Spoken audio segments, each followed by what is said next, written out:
ఏంటి వీళ్ళ ఒప్పందం? ఆ బీజేపీ ఎంపీ ఎవరైతున్నారో వాళ్ళు కాపాడుతున్నారు. మీకు లైవ్ షోలో ఇప్పుడు ఎందుకు చెప్తాను? కాంట్రాక్ట్ వస్తుంది ఆ ఎంపీ గారికి, తొందరలో కాంట్రాక్ట్ వచ్చాక చెప్తా. సో అంటే అన్ని తెలిసి కావాలని అట్లా హోల్డ్ చేసి 100% దొంగ దొరకాలంటే దొంగతనం జరగాలి కదా.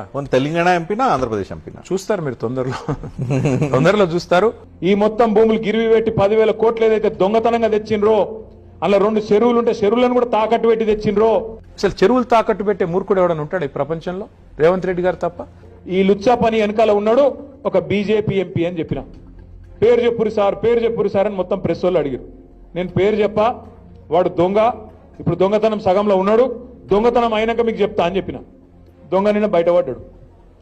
సీఎం రమేష్ అనే ఒక బీజేపీ ఎంపీ, ఆయనకు నిన్న ఈ ముఖ్యమంత్రి రేవంత్ రెడ్డి గారు ఆ లుచ్చా పనిలో కంచె గచ్చిబోలి భూములను తాకట్టు పెట్టే లుచ్చా పనిలో సహకరించినందుకు ఆయనకు నిన్న 1665 కోట్ల కాంట్రాక్టు ఫ్యూచర్ సిటీ అట.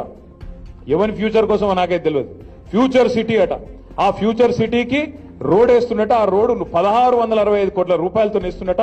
దానికోసం బీజేపీ ఎంపీకి కాంగ్రెస్ ముఖ్యమంత్రి గారు మరి అవార్డు చేసిండ్రు, ఆయనకిచ్చిండు కాంట్రాక్ట్.